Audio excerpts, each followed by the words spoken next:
do Senhor. Amém. Glória a Deus por mais esse momento que o Senhor preparou para nós nesta noite. É um privilégio poder meditar na palavra do Senhor,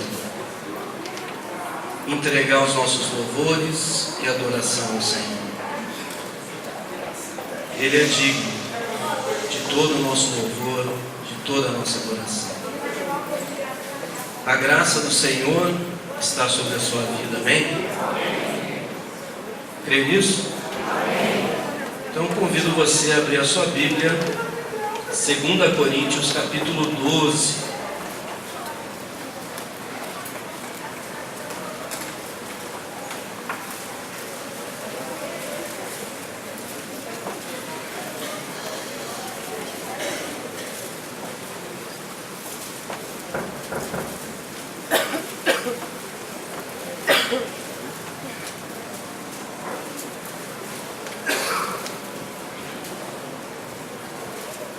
Vamos ler.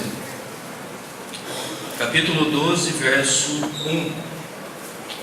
Se é necessário que me glorie, ainda que não convenha, passarei as visões e revelações do Senhor.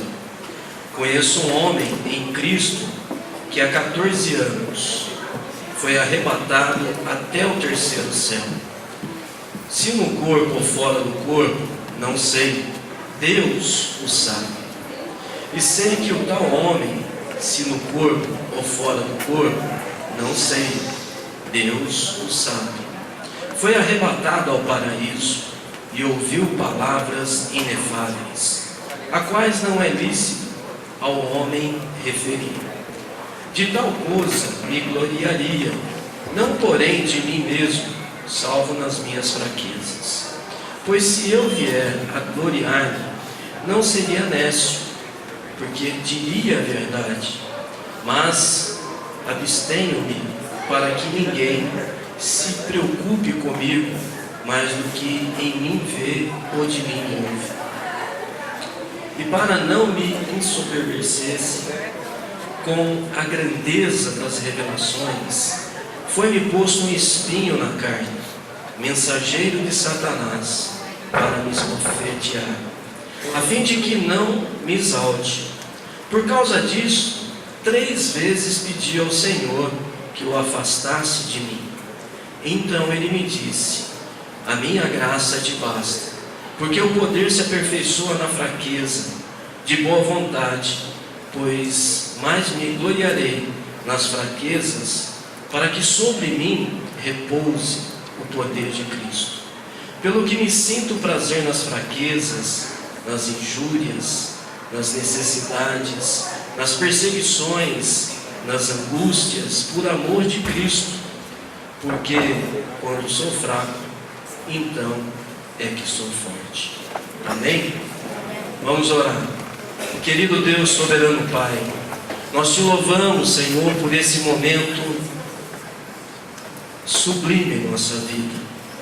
Te agradecemos, Deus, pela tua santa palavra.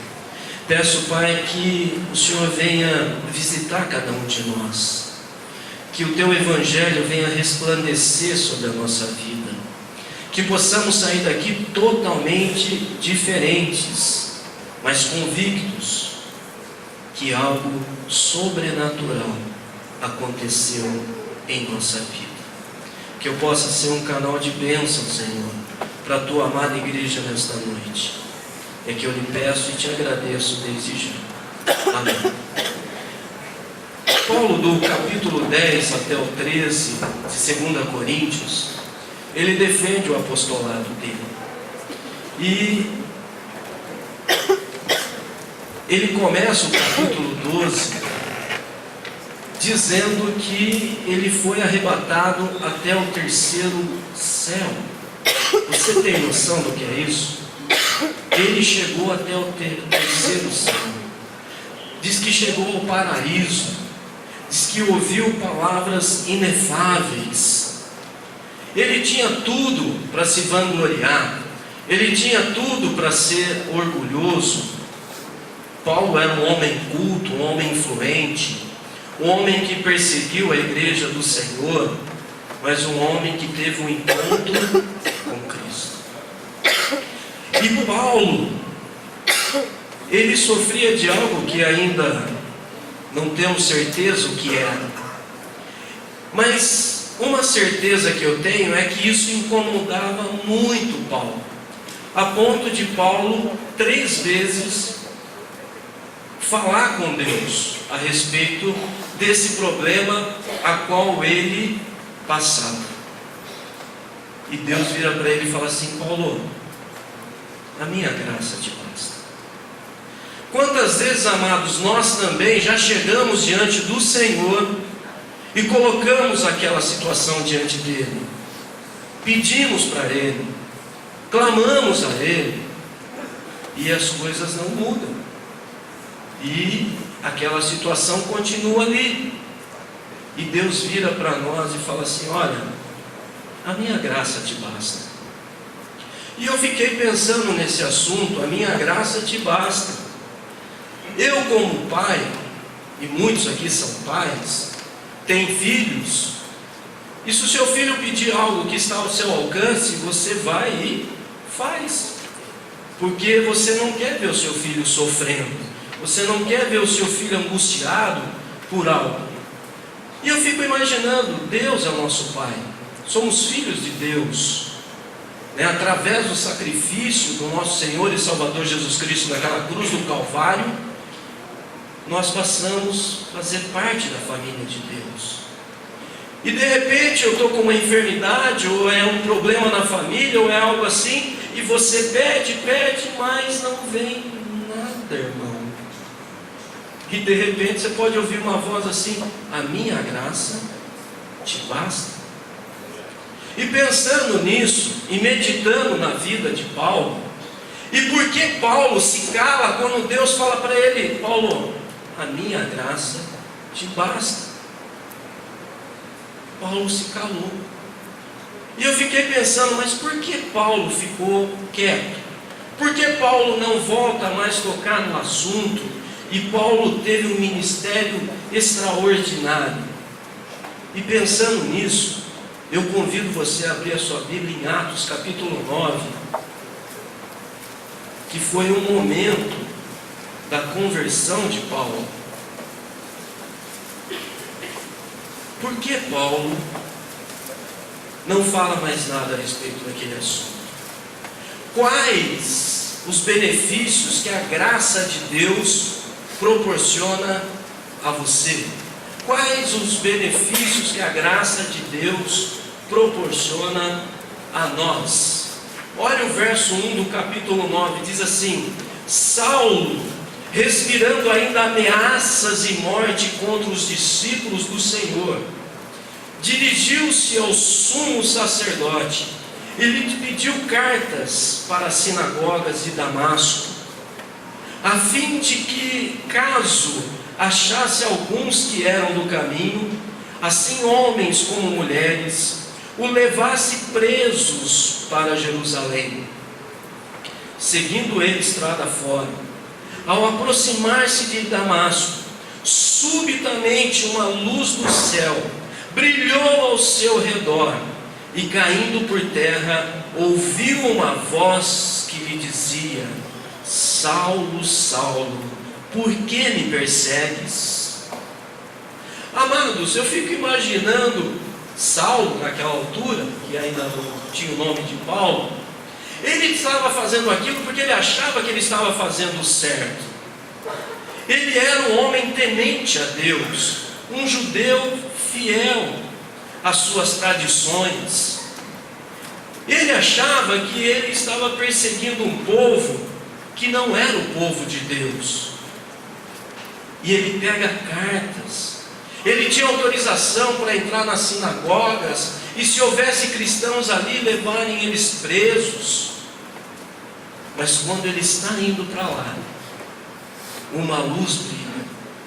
Paulo é lançado ao chão. E aqui eu começo a observar o benefício da graça de Deus na minha vida e na sua vida. Eu vejo aqui o benefício da salvação. momento, Paulo tem um encontro com Cristo. Nesse momento, ele pergunta: quem és tu, Senhor? E a resposta foi: eu sou Jesus a quem tu persegues. Oh, amados, eu fico imaginando ali Saulo naquele momento caído no chão, e ele ouve essa resposta de Deus na vida dele: eu sou Jesus, Saulo, a quem tu persegues. Irmão, eu imagino você, se você tem um inimigo e se você pode eliminar esse inimigo, eu creio que você não vai medir esforços para eliminar esse inimigo, mas pela graça, Paulo naquele momento ele é salvo, porque Deus poderia muito bem naquele momento acabar com a vida de Saulo. Deus poderia dizer: Saulo, eu sou Jesus a quem você persegues, agora você vai sentir o meu poder sobre a tua vida, eu vou acabar com você aqui. Mas não, a graça de Deus estava sobre a vida de Paulo, a graça de Deus está sobre a minha vida, sobre a sua vida, porque através da graça do Senhor você foi salvo, meu irmão. Não merecíamos a maravilhosa graça do Senhor, porque somos pecadores. Em algum momento da nossa vida fizemos mal a alguém, prejudicamos alguém. Quantas vezes negamos a Jesus? Mas a graça do Senhor está sobre a minha vida, sobre a sua vida, meu irmão. É o benefício. Paulo, quando escreve a carta aos Efésios, no capítulo 2, versos 8, diz assim: porque pela graça sois salvos, mediante a fé, e isto não vem de vós, é dom de Deus. Você começa a entender porque Paulo, quando ele ouve que Deus fala assim para ele: olha, a minha graça te basta, Paulo, porque ele já tinha provado da graça de Deus, ele sabia da importância da graça de Deus sobre a vida dele, que a graça de Deus era muito maior do que a dor que ele estava sentindo, era muito maior do que o desconforto que ele estava sentindo. A graça de Deus salvou a vida de Paulo, a graça de Deus transformou a vida de Paulo, a graça de Deus transformou a nossa vida, meu irmão. É pela graça de Deus que nós somos salvos. Você tem noção do que é isso? Nós vivemos num mundo tenebroso, nós vivemos num mundo cruel. A humanidade não quer compromisso com Deus. O mundo está caminhando, amados, para um caos. A qualquer momento aquela trombeta vai soar, e sabe o que vai acontecer com você? Você terá um corpo glorificado, você será arrebatado, você vai participar da festa do Cordeiro. Oh, glória! Oh, é a graça de Deus, é um favor imerecido, é a salvação. Eu estava perdido, eu não merecia. Ninguém merece, mas é um benefício da graça do Senhor. Um outro benefício que eu observo na vida de Paulo, olha o que diz o verso de número 8. Então se levantou Saulo da terra, e abrindo os olhos, nada podia ver. E guiando pela mão, levaram para Damasco. Esteve 3 dias sem ver, durante os quais nada comeu e nem bebeu. Paulo ficou cego. Paulo não enxergava mais nada.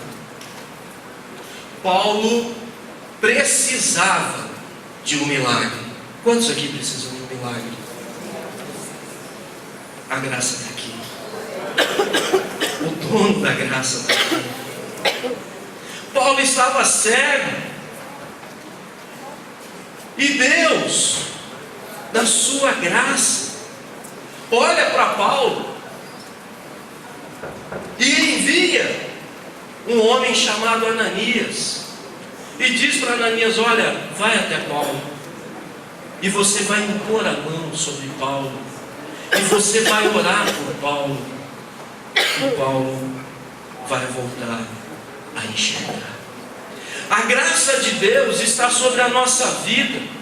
E um outro benefício que eu vejo da graça é a cura.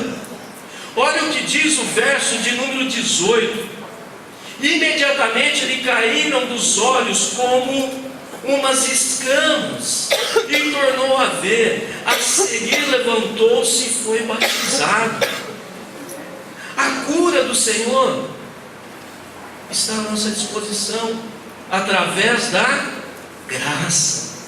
Eu não mereço a cura. Talvez a minha enfermidade é fruto do meu pecado. Eu não mereço a cura, mas a graça do Senhor está sobre a nossa vida. E se você tem uma enfermidade nessa noite, meu irmão, eu quero ministrar uma oração de cura na sua vida, porque a graça do Senhor está aqui nesse lugar. Eu gostaria que você levantasse a sua mão, você que está enfermo, e nós vamos orar. Levante a sua mão. Pai, em nome de Jesus, Senhor, assim, Pai, como o Senhor curou Paulo naquele momento, voltando, Senhor, a ele a visão. Ó Pai, nesse momento, Pai, cada mão levantada aqui, eu peço, Pai, que nesse momento, Senhor, em nome de Jesus, o Senhor possa derramar do teu bálsamo, Senhor, e que toda enfermidade, em nome de Jesus, saia do nosso meio. Eu não aceito nenhum tipo de retaliação, muito menos de transferência, mas eu tomo posse, Senhor, da cura. Eu tomo posse, Senhor, do milagre, porque eu creio, Senhor, que o Senhor é o mesmo Deus que esteve com Paulo, o Senhor é o mesmo Deus que está aqui nesta noite, e a tua palavra diz: se houver algum enfermo em nosso meio, é para orar, Senhor, e é em nome de Jesus que eu ordeno que toda enfermidade saia do nosso meio. E se você crê, dê glória a Deus. É a graça do Senhor que trabalha ao nosso favor, que traz a cura física, a cura espiritual. Naquele momento, Paulo começa a enxergar a verdade. Naquele momento, Paulo começa a ser liberto, ele começa a entender que ele estava fazendo tudo errado, mas que a partir daquele momento, ele levantou a mão para Jesus, desceu as águas do batismo e começou um ministério extraordinário. Nesta noite, Deus está tirando toda a cegueira espiritual da sua vida, meu irmão, para que você comece um ministério maravilhoso na presença de Deus, para que através da sua vida outras pessoas venham conhecer a maravilhosa graça do Senhor. É a graça do Senhor trabalhando ao nosso favor. Um outro benefício que eu vejo se encontra aí no verso de número 13, que diz assim: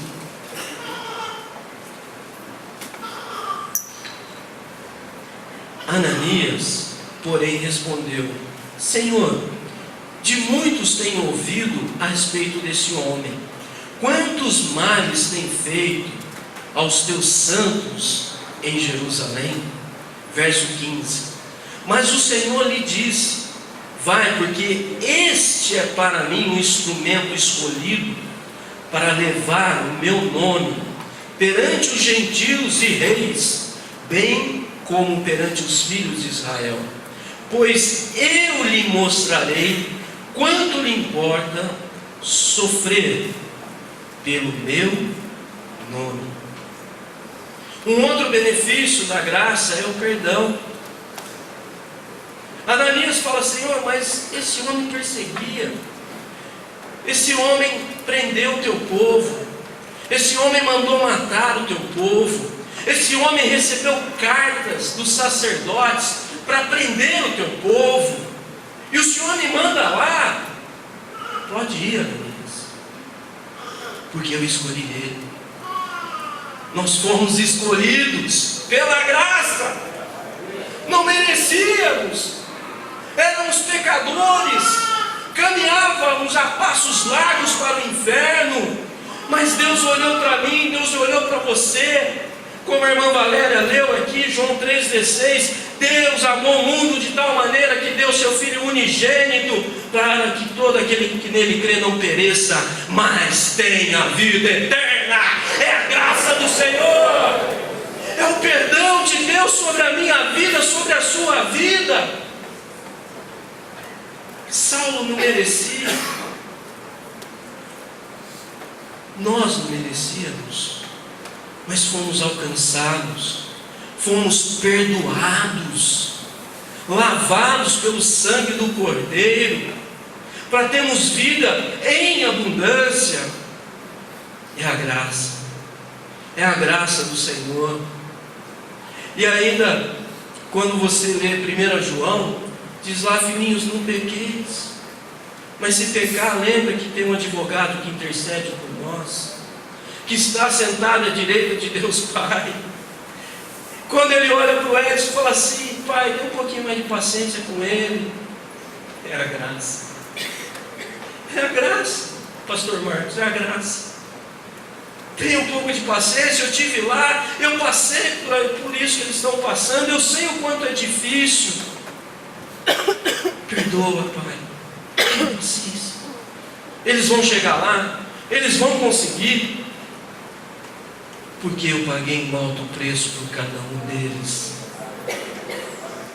Os benefícios da graça ao nosso favor. Um outro benefício que eu vejo é o versículo 22, que diz assim: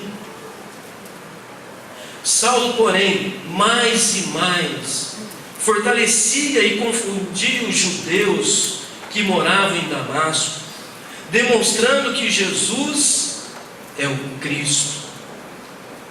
Amados, quando nós temos um encontro com Cristo, a graça do Senhor traz para a nossa vida restauração.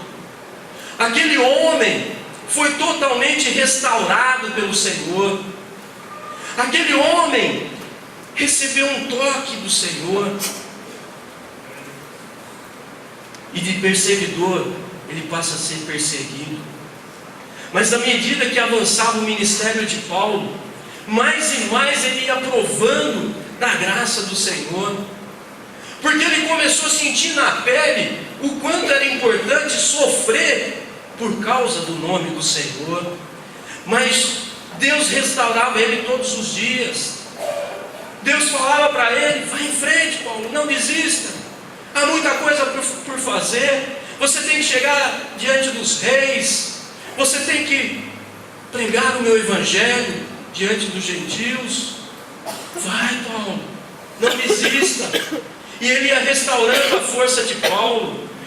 Deus restaura as nossas forças todos os dias, porque se não fosse pela graça do Senhor, nós teríamos desistido, não conseguiríamos percorrer o caminho, porque muitas são as investidas de Satanás contra a nossa vida, contra a igreja do Senhor. Você faz parte da igreja do Senhor, e é pela graça do Senhor que você é restaurado todos os dias. E um outro benefício que eu vejo é o cuidado do Senhor. Vamos lá para o capítulo 27 de Atos. O naufrágio. Esse capítulo é extraordinário, meu irmão. Depois, com calma, você lê ele por inteiro. E você vai observar o cuidado de Deus para com aqueles que amam. Verso 10: dizendo-lhes: senhores, vejo que a viagem vai ser trabalhosa, com dano e muito prejuízo, não só da carga e do navio, mas também das nossas vidas. Mas o centurião dava mais crédito ao piloto e ao mestre do navio do que a Paulo dizia. Não sendo o porto próprio para invernar, a maioria deles era de opinião que partissem dali para ver se podiam chegar a Fenícia e aí passar o inverno, visto ser um porto de Creta, o qual olhava para o nordeste e para o sudeste. Observa que Paulo orienta o piloto assim: olha, é melhor ficar aqui, porque a viagem não vai ser fácil. Mas a ordem foi: vamos embora. E quando eles começam a partir dali, eles começam a enfrentar tempestades. O navio começa a entrar numa situação complicada. E eles achavam que eles iam morrer, que eles não iriam conseguir chegar. Agora, olha o verso de número 20. E não aparecendo, havia já alguns dias, nem sol, nem estrelas, caindo sobre nós grande tempestade, dissipou-se, afinal, toda a esperança de salvamento. Quem sabe você chegou aqui assim nesta noite, sem qualquer uma esperança, achando que o Senhor não tem cuidado de você, que o Senhor não tem cuidado da sua família. Olha o verso de número 21. Havendo todos estado muito tempo sem comer, Paulo, pondo-se em pé no meio deles, disse: Senhores, na verdade era preciso terem-me atendido e não partido de Creta, para evitar esse dano e perda. Mas já agora vos aconselho bom ânimo, porque nenhuma vida se perderá de entre vós, mas somente o navio.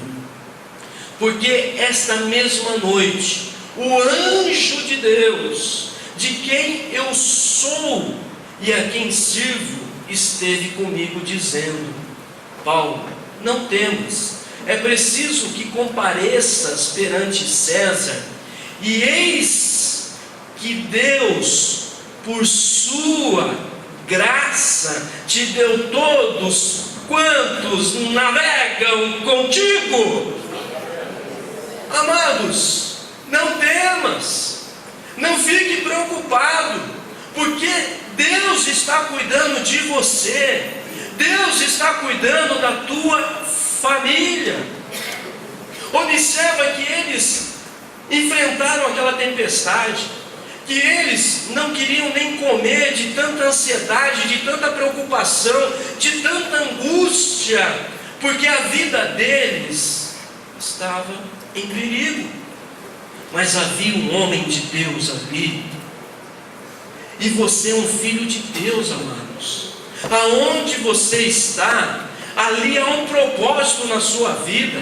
Pode ser que ali tenha assim uma grande tempestade, pode ser que ali haja realmente algo terrível acontecendo, mas Deus colocou você ali porque Ele não quer que nenhum se perca. Ele quer que você seja ali um canal de bênção. Olha o versículo de número 37 e observa quantos estavam no navio. Estávamos no navio 276 pessoas ao todo. E Deus disse a Paulo: olha, nenhum vai se perder a não ser o navio. Deus está dizendo para nós nessa noite: nenhum vai se perder, assim, senão o navio.